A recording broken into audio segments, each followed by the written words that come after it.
Hello, families. My name is Thomas. I'm the kids pastor here at Benton.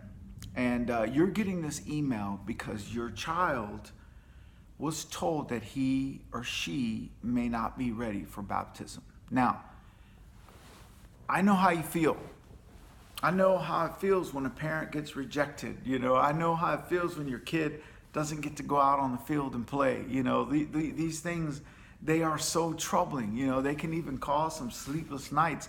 But I want to tell you that your child being told that he is not or she is not ready for baptism is not a bad thing. Okay? It can actually be a good thing, because it could mean that we still have some work to do. It could mean that God's not ready for that story yet. He's writing on your child's heart, and he is not ready for that moment. Now, I have a 22-year-old son. He's been serving at church for 14 years, right? He got baptized when he was 6 years old. And he loves Jesus. He loves God. But he does not remember getting baptized. He doesn't remember the day. He doesn't remember what he wore. He even got baptized with his mom, and he doesn't remember that.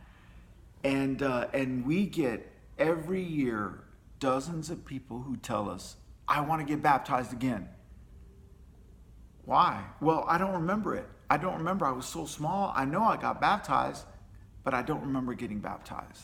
So I want to do it again. Well, we want to tell you that the moment your child gets baptized, we want it to be a very special occasion, not only to you, but to them. They are the most important ones because it's their walk. It's their spiritual walk with God. And we want them to have full understanding. And if they don't, it doesn't mean that they haven't been paying attention. It just means they haven't soaked it in yet, right? Because we want to listen to the heart and we want to listen to the head.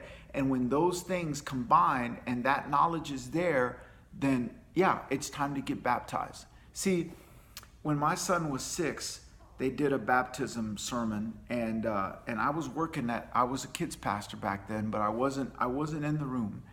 And they said, hey kids, who wants to get baptized? And he said, I do. And they sat him down and they said, tell me what Jesus did. Died on the cross. What happened to him 3 days later? He rose again. Well, those things have been drummed into them, not in a bad way, but they've heard it so much. They're able to repeat it without even thinking about it. But they may not know what that means in here, okay? They may not know what Jesus suffering and dying on the cross meant to them.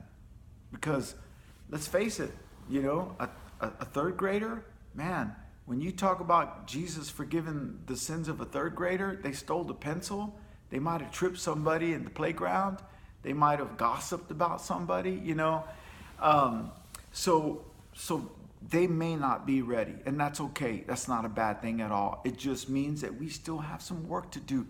So sit your kid down and tell him, sweetheart, at this moment, you're not ready to get baptized, but that's not a bad thing, because that means that we still have some learning to do, because when you're ready, we want you to remember that the rest of your life, and we want it to have meaning to you, okay? So it doesn't mean it's a bad thing. Go into the kids' room, hold your head up high,